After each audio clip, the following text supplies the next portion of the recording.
Assalamualaikum warahmatullahi wabarakatuh. Selamat pagi, selamat siang, selamat malam. Presentasi hari kali ini membahas topik kritis dalam konteks pendidikan dan pembangunan nasional. Bagaimana sebenarnya pendidikan yang berkualitas bisa menjadi penggerak utama untuk mencapai tujuan pembangunan berkelanjutan.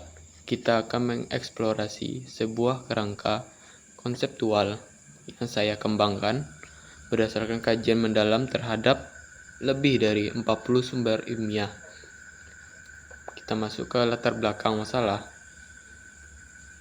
Ya, nampak infografis sederhana yang menunjukkan 3 fenomena kritis. Di sini kita melihat 3 masalah utama yang mendorong perlunya pembahasan ini.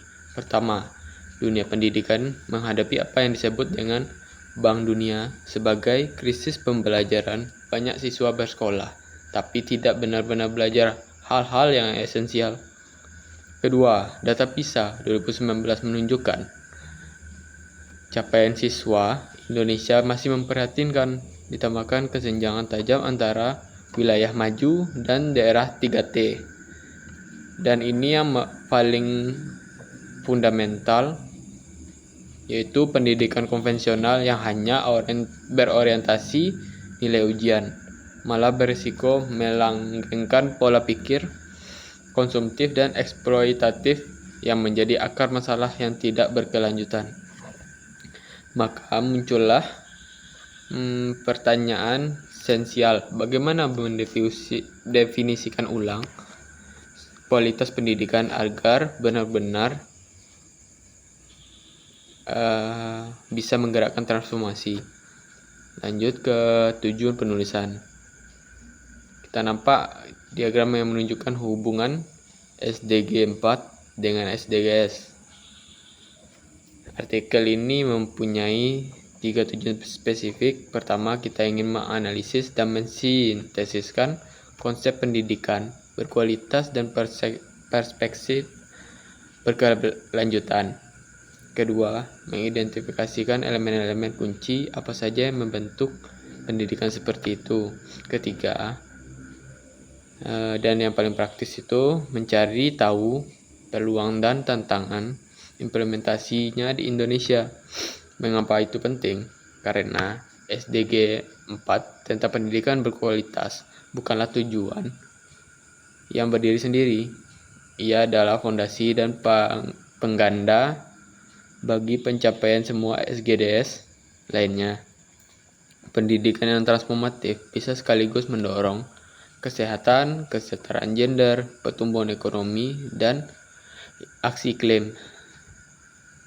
Yaitu pertama kita jelaskan transformasi pedagogi.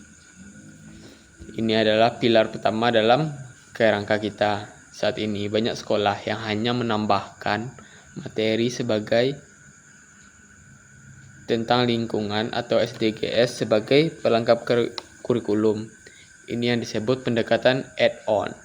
Hasilnya gimana ya? Siswa hanya dapat menghafal fakta, tapi tidak terjadi perubahan perilaku. Yang kita butuhkan adalah transformasi total, yaitu pendidikan harus direorganisasi dengan prinsip keberlanjutan sebagai intinya. Contoh konkretnya gini, kurikulum merdeka dengan pembelajaran berbasis proyek. Misalnya, siswa merancang sistem pengelolaan sampah sekolah mereka sendiri. Namun, tantangan besarnya itu guru harus berubah dari pemberitahu menjadi fasilitator pembelajaran. Dan penelitian yang menunjukkan banyak guru belum siap akan hal ini. Nah, selanjutnya kita beralih ke kompetensi keberlanjutan. Jika pedagogi berubah, maka tolak ukur keberhasilannya pun berubah. Selama ini kita terlalu fokus pada nilai ujian kognitif. Menurut penelitian Wiek dan kawan-kawan, ada 5 kompetensi inti yang justru lebih relevan untuk abad ke-21 ini. Yaitu pertama, system thinking, kemampuan melihat masalah sebagai sistem yang saling terhubung. Kedua, kompetitif anticipatory, yaitu untuk mampu membayangkan dan mempersiapkan masa depan. Ketiga, kompetensi normatif, yaitu supaya kita mampu merefleksikan nilai-nilai etika dan pengambilan keputusan. Selanjutnya, keempat, kompetensi strategis, yaitu harus mampu merancang dan melaksanakan aksi nyata. Kelima, kompetensi interpersonal, yaitu kita bisa berkolaborasi dengan berbagai pihak. Implikasinya itu sistem penilaian nasional, kita perlu mengembangkan instrumen baru sebagai portofolio dan penilaian proyek. Lanjut kita ke ekosistem pendidikan. Pilar ketiga ini mengingatkan kita bahwa perubahan di dalam kelas saja tidak cukup. Kita perlu pendekatan whole institution. Seluruh ekosistem pendidikan harus berubah. Di tingkat makro, kebijakan nasional seperti RPJMN harus benar-benar selaras dengan SDGs dan anggaran harus diarahkan untuk pemerataan yang diajarkan. Bangunan hemat energi, kantin sehat, lingkungan inklusif.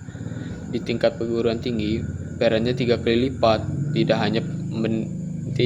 hanya pendidik, tapi juga solusi keberlanjutan dan berkontribusi langsung pada masyarakat sekitar. Lanjut kita ke pilar ke-4, yaitu analisis kritis. Dalam analisis kritis, kita menemukan 3 ketegangan utama. Pertama, ketegangan antar tuntutan standarisasi nasional dengan kebutuhan pembelajaran kontekstual dan lokal. Kedua, ketegangannya itu antara inisiatif individu guru yang bersemangat dengan kebutuhan transformasi sistematik yang menyeluruh. Ketiga, pendidikan berkualitas ternyata punya efek domino. Ia sekaligus mendorong kesehatan melalui kantin sehat, kesetaraan gender melalui pedagogi inklusif, ekonomi melalui keterampilan masa depan, dan aksi iklim melalui literasi lingkungan. Temukan kunci dari literatur. Program seperti Adiwiyata jangan hanya jadi lomba, tapi harus jadi kerangka transformasi ekosistem setelah seutuhnya. Kita beralih ke kesimpulan. Jadi, kesimpulan utama kita, kualitas pendidikan harus didefinisikan ulang secara fundamental, bukan lagi sekedar tentang nilai ujian, tetapi tentang kapasitas sistem pendidikan untuk membentuk agensi atau kemampuan individu kolektif untuk melakukan transformasi sosial dan ekologis. Dan ini membutuhkan 3 perubahan sekaligus, yaitu transformasi pedagogi, reorientasi sistem penilaian, dan perubahan ekosistem pendidikan secara holistik. Ketiganya saling terkait. Keberhasilan di satu aspek bergantung pada aspek dan kemajuan di aspek lainnya. Lanjut, setelah dapat kesimpulan, kita kasih rekomendasi strategis, yaitu setelah dianalisis, kami mengajukan 3 rekomendasi strategis untuk Indonesia. Pertama, reformulasi kebijakan, integrasikan kompetensi keberlanjutan ke dalam kurikulum merdeka, dan kembangkan sistem asesmen alternatif yang bisa mengukur kompetensi kompleks ini. Kedua, penguatan guru secara masif, redesign program PPG dan pelatihan pendekatan ekosistem yang koheren. Pastikan kebijakan pusat dan daerah selaras, optimalkan peran perguruan tinggi, dan dorong penelitian kolaboratif khususnya untuk konteks daerah yang 3T yang paling membutuhkan hal tersebut. Ya, setelah banyaknya dijelaskan, kita masuk ke penutup. Sebagai penutup, saya ingin menegaskan bahwa investasi pendidikan berkualitas yang berperspektif keberlanjutan adalah investasi strategis jangka panjang.